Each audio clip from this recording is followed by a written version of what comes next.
Say, man, as you all know by now, Drake has said farewell to Canada and the United States. I did a video a couple of days ago when he was actually leaving Toronto and showing up in Australia to prepare for his upcoming Anita Max Win tour that will begin on February the 9th, which is actually the day of the NFL Super Bowl and the Kendrick Lamar halftime show. Well, he's been over there for a week now, moving around, working the crowds, rehearsing probably, and getting ready for his tour. And he did a karaoke night in Australia, and it was something to see, you know, from the videos that he had posted. You know, he was, you know, kind of sitting in a chair and, you know, just a regular normal night. He had a room full of women from Australia just surrounding him. They didn't really get a view of the rest of the room or to show if anybody else was in attendance other than the women that was there. But based on the stuff that he performed in the video clips that he got up on his Instagram, it wasn't really no need for no guys to be there, because it was really kind of, you know, slow, you know, songs that was kind of really tailored for a woman crowd. You dig what I'm saying? And they was kind of, you know, during some of the clips that he posted, some of them kind of knew the words of the records that he was doing the karaoke on.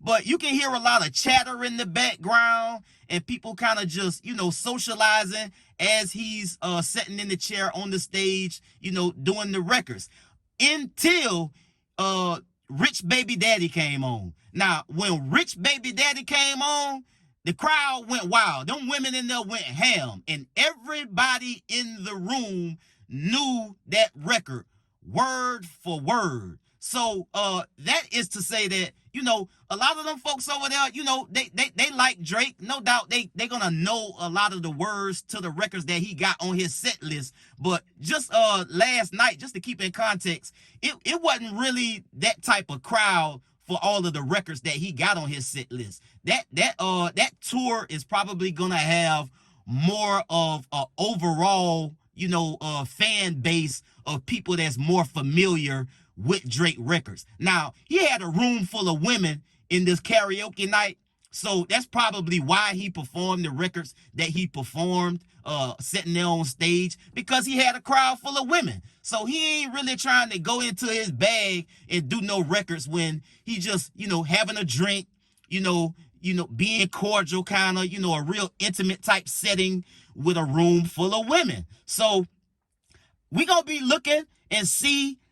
You know, he gonna be putting some clips out, no doubt. When the tour start, he gonna probably start flooding his Instagram with more posts of you know, stuff that he got going on, because a lot of the stuff that he been posting lately, it's really been like, what the fuck is this?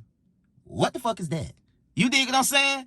It ain't really been a whole lot of he been posting a whole lot of nothing for real. But so he probably gonna crank up when this tour start, because he's gonna have a lot of visuals, you know, the crowd size, you know, the energy of the crowd when he performing these different records once the tour kick off. But as I said before, Drake starting this tour on February the 9th, which is, again, I have to keep reiterating, that is the day of the NFL Super Bowl and the Kendrick Lamar halftime show.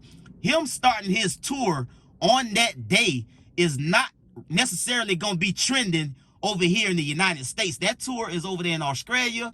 It's gonna be, you know, probably taking over the headlines, and, you know, he gonna have a lot of media stuff going on over there. People here in the United States are gonna cover it, but he ain't gonna take the front page from the NFL Super Bowl in the United States and the Kendrick Lamar halftime show. I just got to keep saying it, bro. I'm gonna just keep it a brick. He not. It's not going. Him over there starting his tour in Australia on February the 9th, I repeat, is not going to have more traction than the NFL Super Bowl and the NFL halftime show by Kendrick Lamar. It's just not, bro. So if that's what he think going to happen, that's not what's going to happen. Once the Super Bowl is over and everybody talk about the Super Bowl, whoever won, and no doubt we going to talk about this NFL halftime show by Kendrick Lamar. Once all of that die down, then Drake is probably going to start seeping into the headlines a little bit more about what his tour is doing. And again,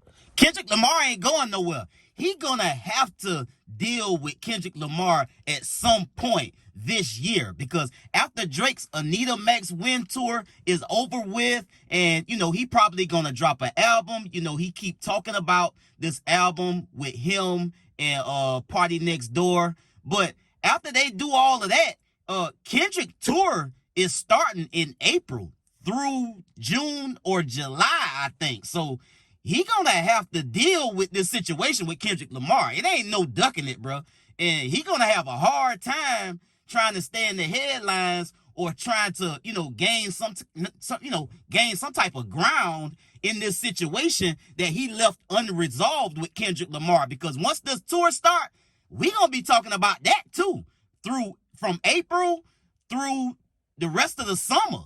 So I don't know what he gonna do. Maybe he crank up another tour or announce another tour and try to, get some headway that way. But he gonna have to get in that booth at some point and get back to the business with this unresolved issue, with this back and forth with him and Kendrick Lamar. Because until then, Kendrick Lamar gave him an L, bro.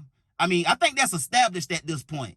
And if he don't want to, carry that L and throughout the rest of 2025, he gonna have to go back at it with Kendrick, bro. I feel like he gonna have to go back at it with Kendrick, and we gonna have to see what happens if they start going back and forth with each other again. So all of these distractions, this tour that he doing over in Australia, and announcing the start date of the tour to be on February the 9th, the same time the NFL Super Bowl is, and the Kendrick Lamar Super Bowl halftime show. I just think, for the most part, a lot of people looking at this, I am, in my opinion, I'm looking at it like it's a distraction.